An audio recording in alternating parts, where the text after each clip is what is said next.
Agora a gente está aqui junto com a nossa roleta.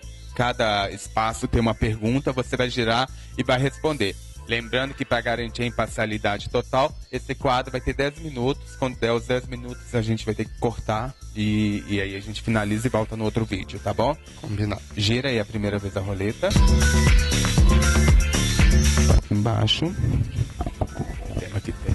Olha, lembrando, Cássio, que são informações relacionadas à nossa diversidade e todas pesquisadas em jornais, revistas de grande opinião, para a gente poder levar esse quadro, tá? Segundo informações divulgadas no site Gay de 12 de maio de 2014, lideranças apontam o enfraquecimento da militância LGBT no Brasil, simbolizada pela queda do público da Parada Gay de São Paulo, que perdeu 500 mil participantes em sua última edição. Qual a sua avaliação em relação ao movimento atual? Houve uma desmobilização da militância? Bom, Anderson, eu não acho que o movimento venha perdendo força. Eu acredito que vincular a diminuição do público da parada à maior ou menor força da militância LGBT é forçar um pouco a notícia. Porque a gente tem até, pelas pesquisas feitas pela SP Tours, números que apontam, por exemplo, que o público da parada já está quase que 50% LGBT, 50% heterossexual. Então, como que a gente vai saber se perdemos 500 mil héteros ou 500 mil LGBTs? É claro que eu acho que a gente precisa repensar o nosso ativismo. E acho que a gente precisa repensar o nosso ativismo, porque nós temos assistido, por exemplo, as frentes parlamentares evangélicas lá em Brasília, com parlamentares de vários partidos, aliás, de quase todos os partidos políticos, se unindo em torno de uma bandeira conjunta, que é justamente a bandeira contra os direitos LGBT. Então, nós assistimos em 2011 a pressão contra o kit Escola Sem Homofobia, nós assistimos pressão contra a campanha do Carnaval voltada para homens gays e HSH, e sempre que tem algum programa, algum projeto, algum direito LGBT, eles se unem contra os nossos direitos. Então, eu acho que o ativismo e a militância tinha que repensar a forma de atuar, e repensar talvez pensando numa questão pluripartidária, numa questão de unir, de somar força dos diferentes partidos. Acho que todos os partidos, seja da extrema direita à extrema esquerda, têm problemas com relação a parlamentares fundamentalistas em suas fileiras, e acho que nós precisamos nos unir. Ok. Vamos girar mais uma vez.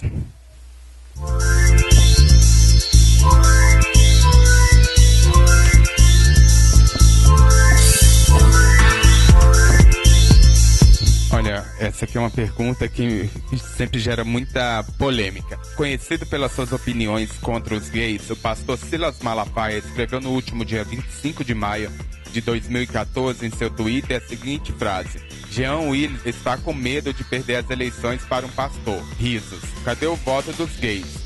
Já que eles dizem que são tantos, que vergonha, escreveu o religioso, fazendo menção à condição sexual do ex-participante do Big Brother Brasil.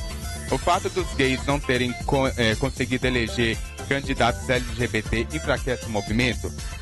Bom, acho que o Silas Malafaia busca mais mídia do que, na verdade, crença. Acho que ele gosta de criar esses fatos midiáticos. Até porque isso serve para os próprios candidatos que ele apoia, enfim, serve para a bancada fundamentalista e conservadora. Eu não acredito que gay não vote gay. Eu acho que a comunidade LGBT vota em seus representantes.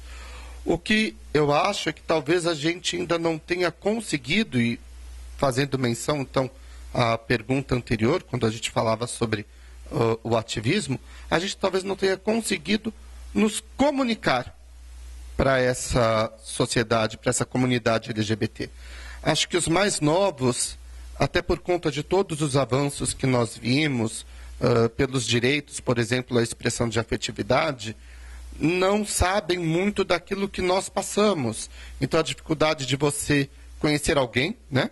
Eu sou da época que não tinha celular, não tinha internet, então você não sabia muito como conhecer alguém, outro LGBT, onde conhecer, as boates, as casas noturnas, os bares não eram tão divulgados, nós não tínhamos uma mídia como tem hoje, né? Nós não tínhamos a facilidade da internet e nós tínhamos que buscar outras formas de nos reconhecer. E eu acho que isso nos unia, né?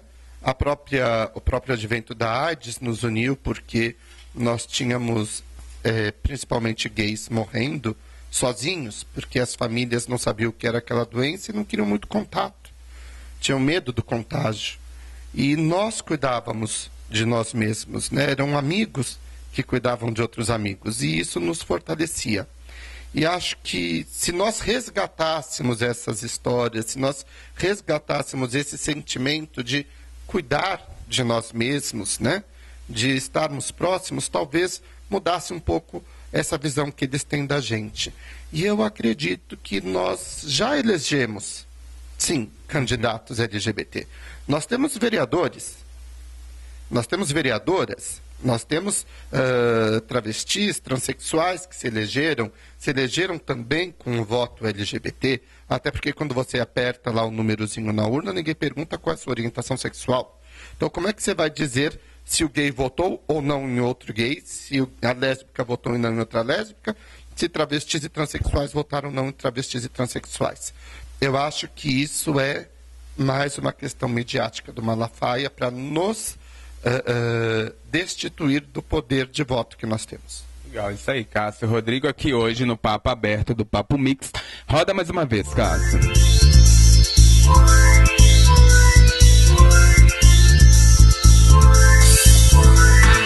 Segundo informações publicadas na Folha de São Paulo de 9 de fevereiro de 2014, a Nostro Mundo, a mais antiga boate gay do Brasil, fecha as portas após 43 anos. Nos últimos meses temos visto, inclusive aqui no Papo Mix, artistas relatarem a diminuição do mercado de shows para LGBT. Como você avalia essa recessão no mercado? Eu acho que a recessão ela é nacional. Nós vemos estabelecimentos, sejam eles voltados para o público LGBT ou não, que estão fechando suas portas. Nós estamos passando por um momento de crise, embora o governo federal e a política diga que não há crise no Brasil, mas para as pessoas que vão toda semana no supermercado ou à feira, a gente sabe o quanto aumenta cada semana o custo, né, do supermercado, da feira, enfim. Então, acho que nós passamos por uma recessão. E ela afeta todos, inclusive ao mercado LGBT, inclusive as casas noturnas. Acho que é uma grande perda histórica o fechamento da Nostro Mundo, mas eu me lembro... eu conheci, acho que a primeira boate que eu conheci foi a Nostro Mundo, em 91. Portanto, aí já tem alguns bons anos, né?